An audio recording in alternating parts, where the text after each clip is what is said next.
আকায়ে নামদার তাজদারে Medina মুহাম্মদুর রাসূলুল্লাহ সাল্লাল্লাহু আলাইহি।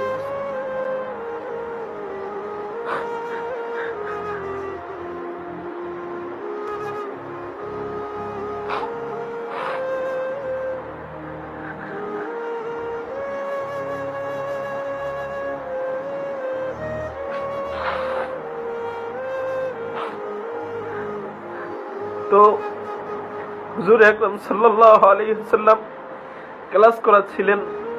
তো আমি হাটহাজারী মাদ্রাসার যে দারুল হাদিসের যে রুম, এই রুমে আমি ঢুকতে চাইলাম। ছাত্ররা বলতেছে যে হযরত ক্লাস করতেছে, এই মুহূর্তে ঢোকা যাবে না, ঢোকার অনুমতি নাই, হযরতের সাথে দেখা করতে চাইলে আপনি অপেক্ষা করেন।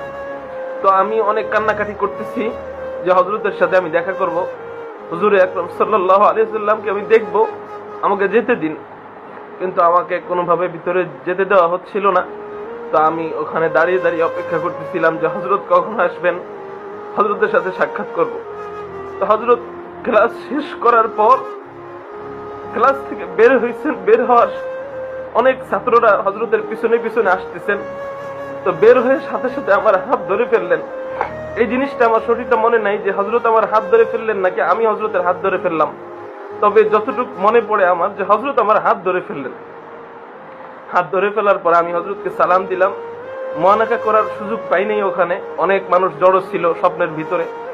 তো আমি সালাম দিলাম হযরতকে। সালাম দেওয়ার পরে হযরতও সামনে আগাচ্ছে, আমিও সামনে আগাচ্ছি। হযরত আমার হাত ধরা অবস্থায় আমার হাত এভাবে ধরে রাখছেন।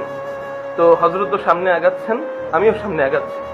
কিছুক্ষণ পর দেখলাম যে একটা বিরানির ডেগের মতো একটা ডেগ, পাতিলা। তো এই বিরানির পাতিলার থেকে হযরত একটা গোস্তের টুকরা উঠিয়ে খেলেন।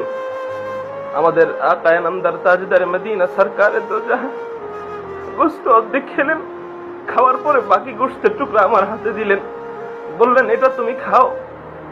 পরে আমার যতটুকু মনে পড়ে সেই গোস্তের টুকরা আমি খেলাম।